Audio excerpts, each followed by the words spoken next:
You know, I'm coming from Detroit, so there's a rich musical history there. There's a great DJ culture there.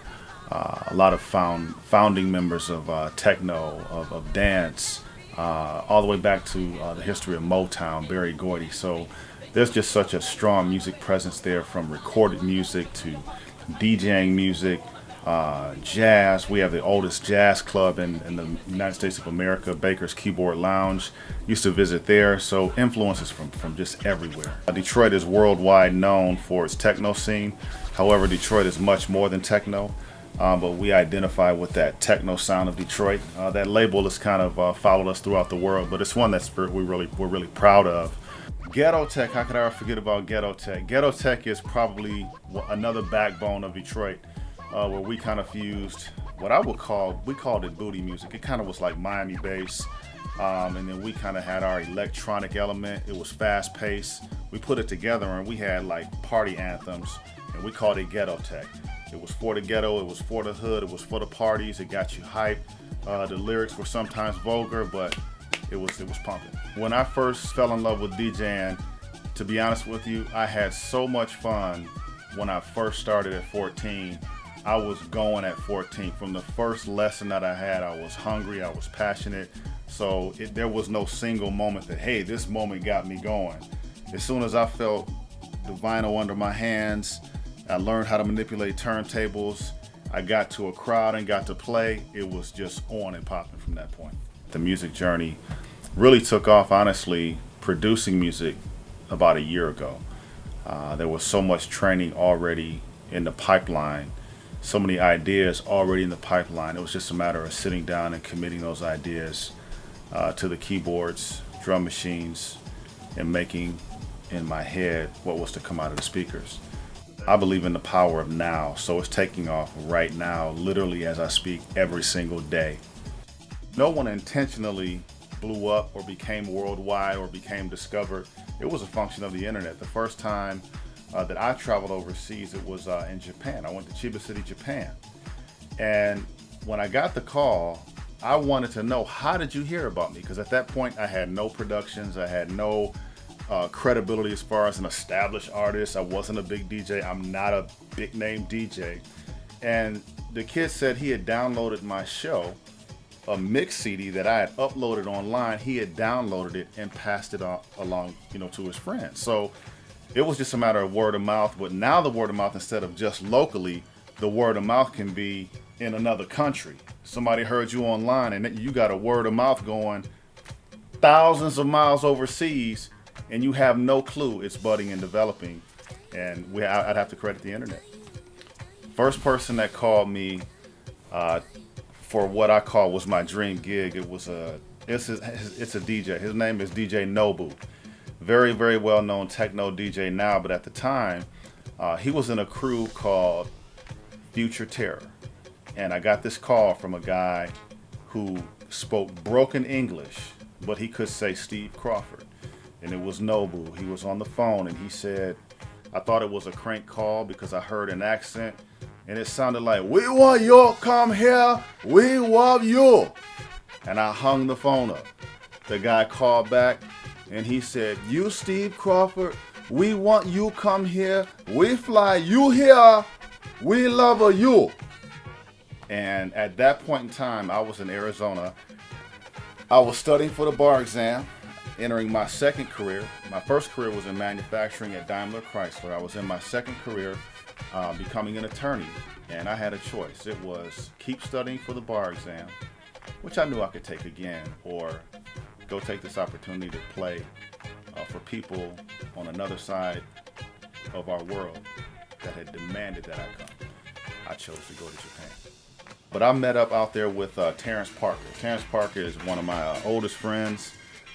DJ partners, homies, we're pretty much brothers, to be honest with you. The relationship goes back pretty far, but he DJ'd as well. They asked him about me in Japan. They said, can we get a hold of this Steve Crawford? He was actually touring internationally and still does. And he said, "Steve, you got to come, man. They want to hear you. They heard about you."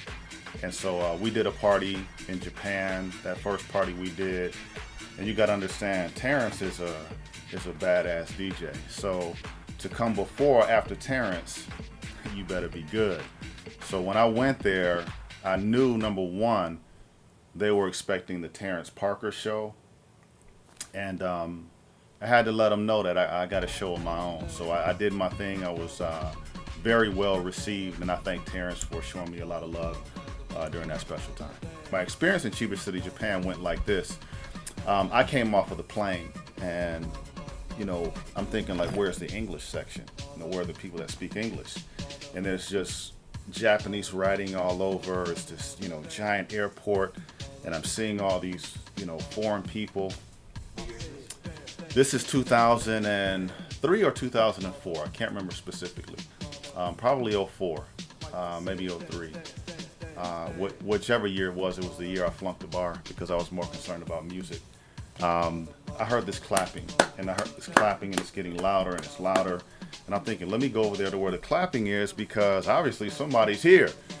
And it was a little small entourage of people, and they were clapping for me, and they were holding a sign that said Steve Crawford, and it had a heart in the middle of it.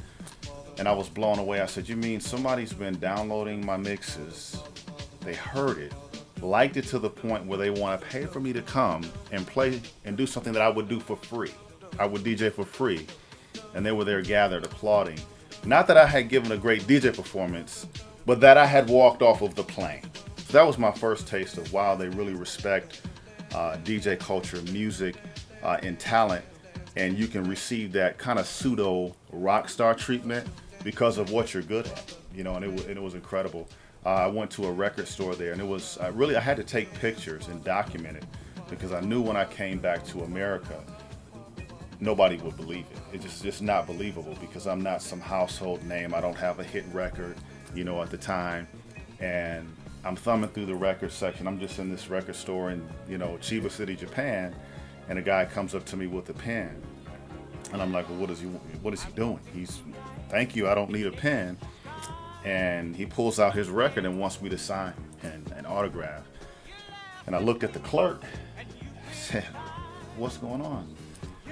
And he says, we know who you are. And so it was just an incredible amount of love. So I can tell you that it's not just about the music, it's not just about DJing, but music kind of brings people together, and you have this commonality of love of music and talent and appreciation. And so I developed a relationship with these people who don't speak English. So we can't communicate through word, but we can communicate through our love of music. That was Japan. For the new album, the inspiration has come during the process of it. I set out to make an album, and I thought it would be primarily house music because that is my love and my passion. But as I started to make songs with some of my collaborators, as I started learning from one of a musician that taught me a lot, his name is Greg Diarra. An artist actually I want to work with as well. His name is Alassane, Greg Diarra. I learned very fast, and the more I learned about music, the more I learned about chord structure, progressions, watching videos, trying to pluck things out myself. I said, wow, how can I just make a house music song? I'm inspired to make an R&B tempo record. I'm inspired to make a fast tempo techno record. I'm inspired to see if I can remake a classic and give it a modern twist. So I started making different kinds of records within the same album. And then it was a matter of, wow, I'm putting my name on it. I'm so competitive. Man, it's actually got to be good. It can't just be mediocre. So my own standard for myself said, wow, it's got to be good no matter what genre it is. And, I'm inspired from people. I was at church and heard musicians and saw singers and like, wow, I want them to sing. I can make a song with this guy. So seeing what moved people, what inspired people, I just wanted to put my arm around it and put it in my music. LL Cool J said, don't call it a comeback. I've been here for years. I've been here for years, but I haven't been out really promoting myself. I would say this is a comeback of sorts, although I felt like I never left in my mind. It's more of a coming out. I've never really brought this to fruition on a large scale, so this is kind of my coming out party, just a little bit later. My hope is that people hear it and they go, damn, that's it. Well, for me, the journey, it's already a hit because I did it. You know, it's just a success because I took the challenge of doing it. So I feel like it sold 1 million. It won't sell 1 million. It won't sell 100,000. It might not sell anything, and that's fine. If it sells one copy, I'm gonna buy it, walk into the store and buy it myself. It's a success. I'm already actually pretty much finished with album 2 because it's not difficult. So the second album is gonna follow the first album, and I've been working so feverishly, you know, pounding out these songs that, you know, the next project is already in the works, and we haven't even released the first project. We promoted the Rise lead single, and there's just a lot of excitement about it. I've sent out some vinyl copies of it, and my DJs love it. I've told the universe that I want to travel the world and perform in various venues, and the universe will deliver. You just have to take some specific actions to get it rolling, and God willing, it'll happen.